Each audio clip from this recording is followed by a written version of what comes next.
Hey kings and queens, welcome or welcome back to my channel. It is Queen of Kings back with another video. If you are new here, go ahead and click that subscribe button to become a part of our cyber family. And if you're already a part of our cyber family, go ahead and make sure you like this video if you like the video. So y'all know me, I just be going about my merry old life, and then I'll see something and it will strike a conversation topic for me that I feel important to share with the rest of you guys, so that we can grow together in this life, in this world, you know. I was scrolling down TikTok and seeing a very interesting video from a young woman, and in the video she said that she hates going to black baby showers because she feels like within a couple weeks after the baby is born, they're not going to be together anymore. Unfortunately, oftentimes this is very, very true. Within a year after the baby is born, this once happy couple is no longer together anymore, which is very unfortunate, especially in a time like this where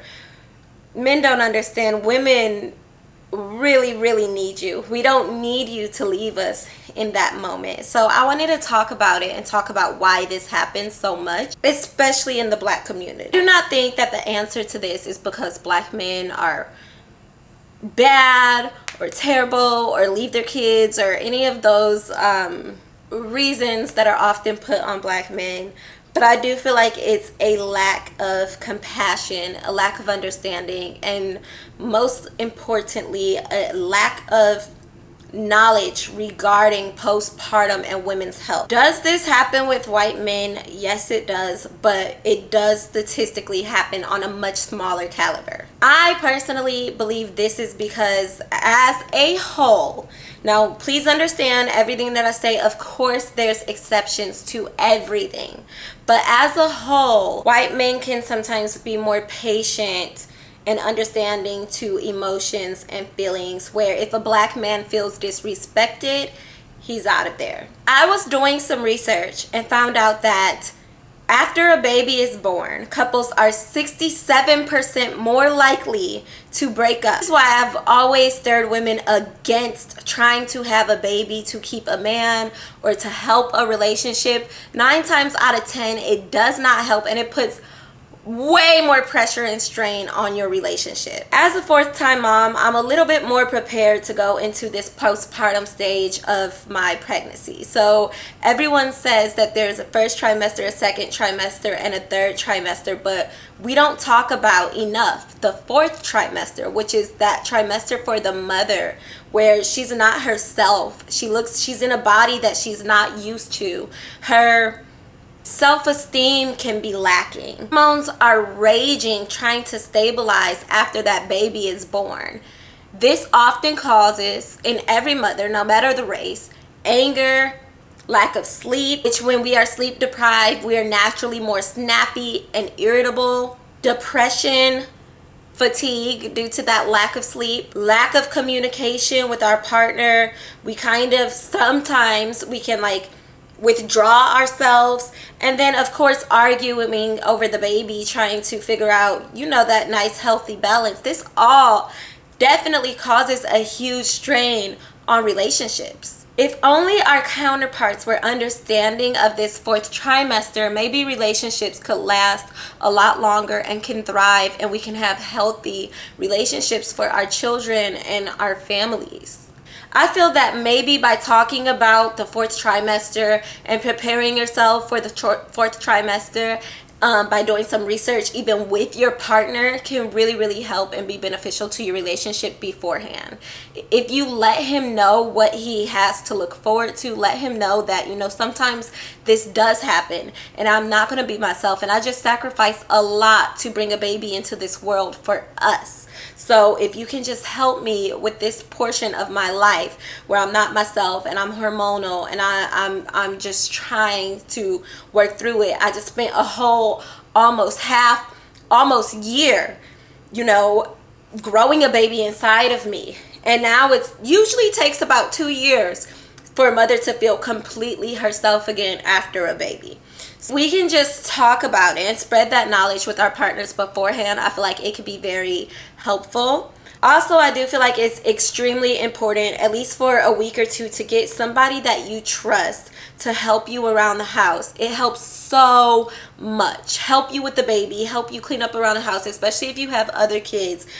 Try to get somebody beforehand to help you out for after baby so that you could relax at least 5 days. If your partner is able to take off of work and help you during that time, it will definitely take a lot of stress off of your shoulders and help you to kind of relieve those symptoms of postpartum depression or postpartum after you have your baby.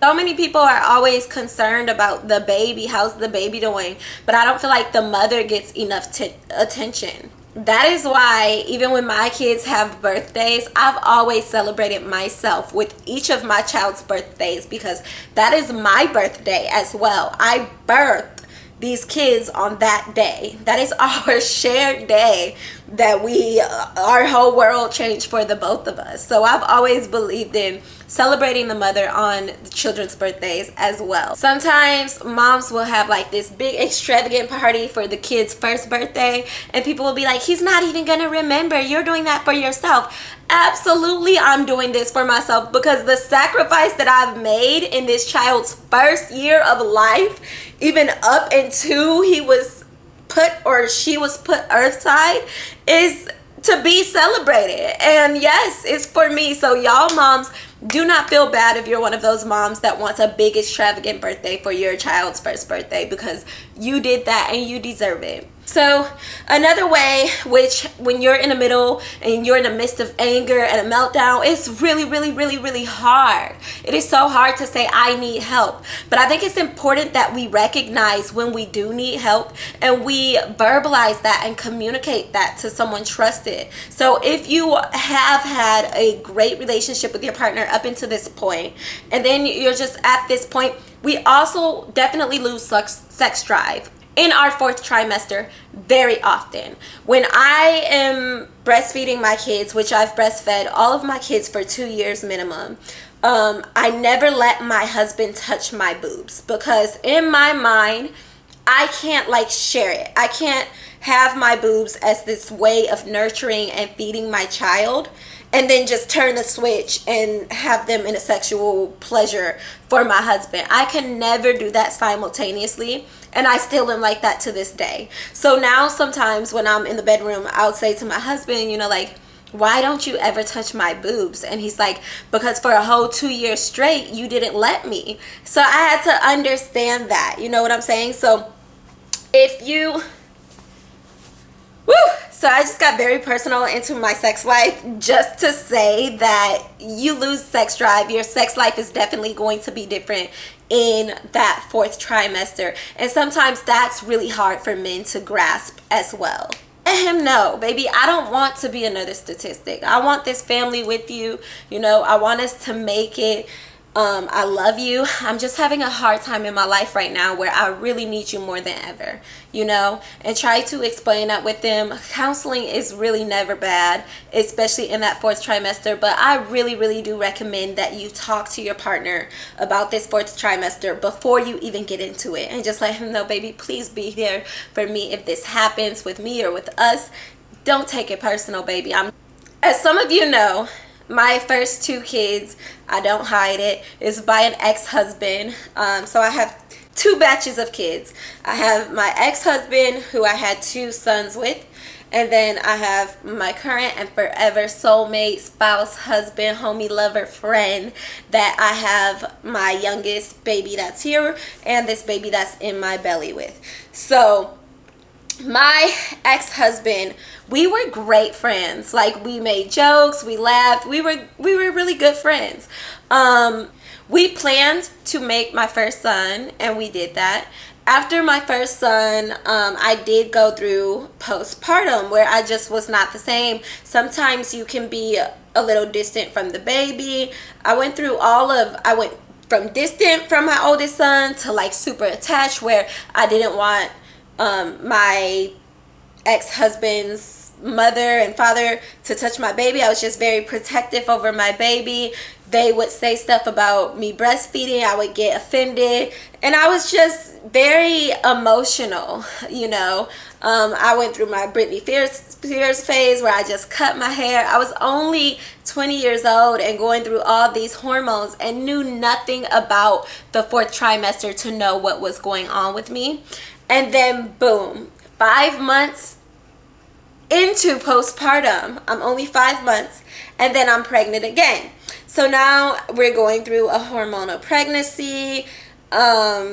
That is like up and down. We're happy and we're sad, you know. And then boom, you're right back in that postpartum phase again, you know. So when little stuff like his family would pick on me and stuff, I wouldn't take it as like funny. I would just get like angry, like what, you know, like, and snappy.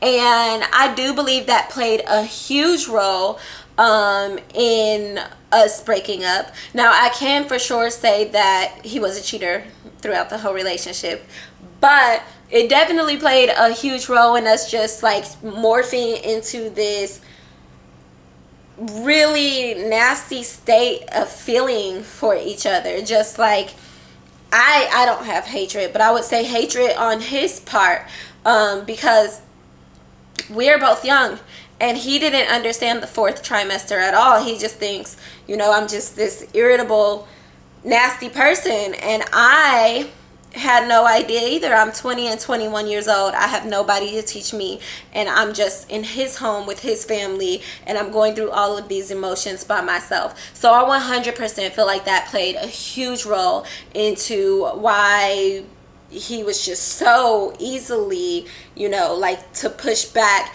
You know, we are human at the end of the day, and it is what it is.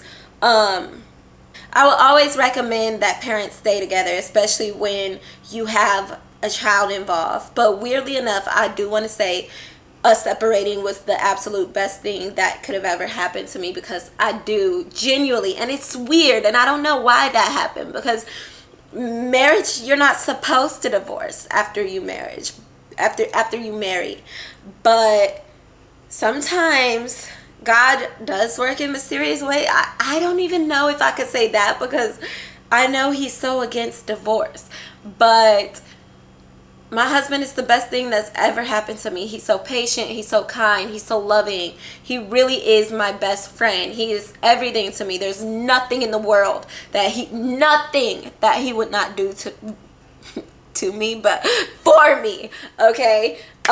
So I am blessed and grateful and thankful that we are not together. But do I wish that we can have a better relationship? Absolutely. You guys know I'm all down for a good, healthy relationship. It just takes 2 people. But yeah, at the end of the day, I don't think that men, and black men especially, are just these terrible creatures that leave their family. I think there's a lot of miseducation and misunderstanding going around, and definitely miscommunication. Communication is so vital, and because I am a part of the black community, I firsthand know, so I don't care about your comments that beg to differ because you're emotional and sensitive about the topic and you feel that I'm calling you out. I am a black part of the black community myself, so I know firsthand how sometimes we both, as men and women, can be very prideful when we're in a state of anger or sadness. We could be prideful to say, I am hurt, I am sad, I need you, you hurt my feelings. So I feel like if we put that pride aside and just can communicate a little bit better, it would be very, very beneficial for our relationships. Also, talk about that 4th trimester. Prepare yourself for that 4th trimester, because that's almost one of the most important ones. I hope you guys enjoyed this video. If you did, please give it a thumbs up, like, comment, because I would love to hear your thoughts on it, even if they do differ from mine. Let's just try to keep it respectful, you know? That's just, I have my opinion, you have your opinion. I love your feedback, and I would love to hear from you. Until next time, you guys, peace.